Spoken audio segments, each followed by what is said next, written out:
India TV, आपकी आवाज।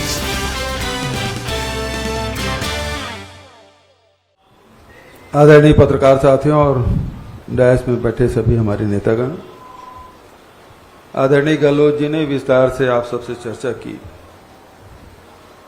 पूरे देश में जो हालात है वो सबके सामने हैं। 3 दिन से हम लोग दिल्ली में हैं और पहले दिन 200 लोगों को अनुमति दी गई। कल कुछ नेताओं को ही अनुमति दी गई और आज तो हद हो गई कि हम अपने स्टाफ को भी नहीं ला सकते। ये आईसीसी में स्टाफ अंदर नहीं आ पा रहा है, ऑफिस बेयरर यहाँ ऑफिस नहीं आ पा रहे हैं।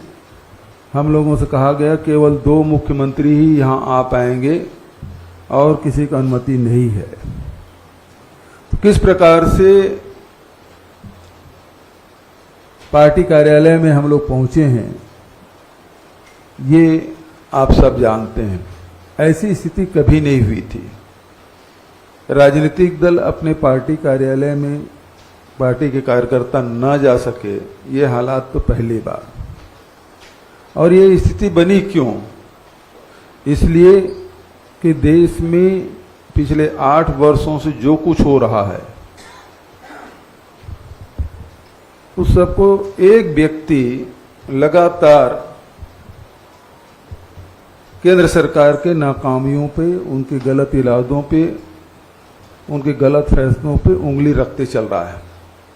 वो राहुल गांधी जी, चाहे भूमि अधिग्रहण बिल की वापसी का मामला हो, चाहे नोटबंदी का हो, जीएसटी का हो, चाहे वो लॉकडाउन लगाने की स्थिति हो, चाहे वैश्विक महामारी की तैयारी के संदर्भ में हो, चाहे देश में बढ़ रहे बेरोजगारी, महंगाई की बात हो, अन्नदाताओं को जो उनको मेहनत की कीमत नहीं मिल रहा हो, इन सब मामलों पे लगातार, चाहे देश के सीमा की सुरक्षा का मामला हो, यहाँ के भारत की भूमि को जिस प्रकार से कब्जा कर रहे हैं, उन सब मामलों पे लगातार राहुल जी आवाज बुलंद कर रहे हैं।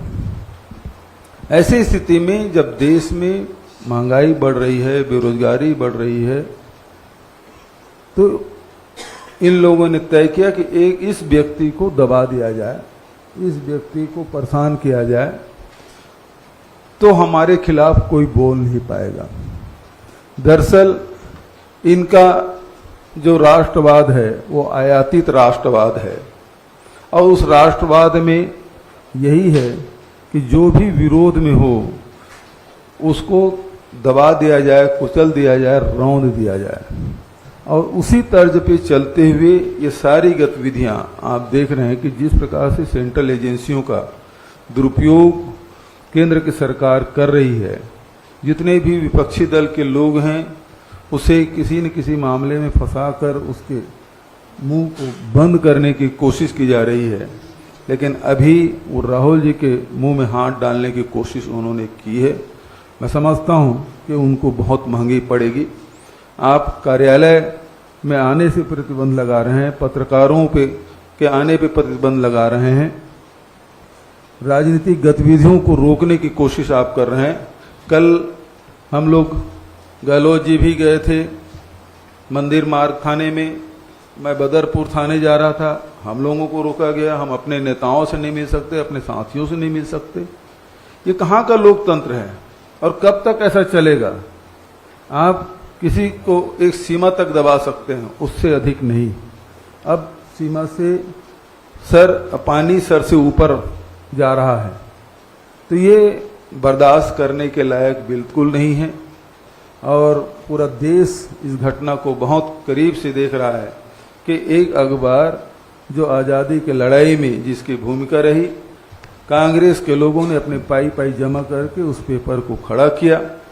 और ये भी आप सबको पता है कि जब महात्मा गांधी ने अंग्रेजों भारत छोड़ो का नारा दिया था और आंदोलन चला था, तो उस समय भी अंग्रेजों ने इसे प्रतिबंध कर दिया था और फिर इसे 47 के बाद फिर से शुरू किया गया। ये सब घटना आप सबको जानकारी है। उस अखबार को बचाने के लिए एक ऐतिहासिक धरोहर है हमारी, और उसको बचाने के लिए कांग्रेस पार्टी के नेता के अध्यक्ष के नाते सोनिया जी, राहुल जी ने जो कदम उठाए हैं उसको ये मनी लॉन्ड्रिंग के दायरे में लाने की नाकाम कोशिश कर रहे हैं, और इस माध्यम से राहुल जी को, सोनिया जी को बदनाम करने की कोशिश कर रहे हैं। मैं समझता हूं कि ये लाख कोशिश कर लें लेकिन उसमें सफलता नहीं मिलेगी। इंडिया टीवी हर वक्त हर जगह डाउनलोड करने के लिए सर्च करें India TV news Google play store या ऐप स्टोर पर।